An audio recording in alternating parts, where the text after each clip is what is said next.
സുരേഷേട്ടാ, വലിയൊരു പോരാട്ടത്തിന് പോവുകയാണ്, വലിയൊരു പോരാട്ടമാണ്. എത്രമാത്രം ആത്മവിശ്വാസമാണ്? പൂർണ്ണമായ വിശ്വാസം, ആത്മവിശ്വാസം എങ്ങനെ വേണമെങ്കിലും വിളിച്ചോളൂ. അവിടുത്തെ ഒരു ഗ്രൗണ്ട് റിയാലിറ്റി അറിയാം. അതുകൊണ്ട് വിശ്വസിക്കുന്ന ഇത്തവണ തൃശ്ശൂർക്കാർ തൃശ്ശൂർ തരും.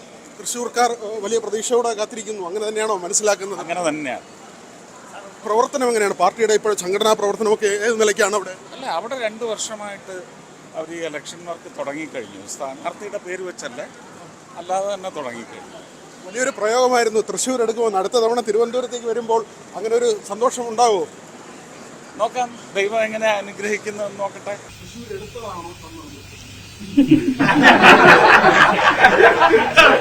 തൃശ്ശൂർ ഞാൻ ഇപ്പോഴും എടുത്തിട്ടില്ല.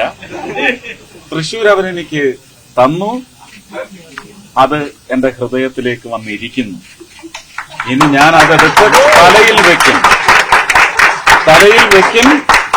ഞാൻ എന്ത് കിരീടമാണോ ലൂർദ് മാതാവിന് കൊടുത്തത്, അതേ ഡെസ്ക്രിപ്റ്റിലുള്ള, അതേ നറേറ്റീവിലുള്ള ഒരു കിരീടമായിട്ട് തൃശ്ശൂരിനെ ഞാൻ എന്റെ തലയിലെടുത്ത് വെക്കും. നെറ്റിപ്പട്ടം കെട്ടി പീഠം വെച്ച് ഞാൻ കൊണ്ടു നടക്കും.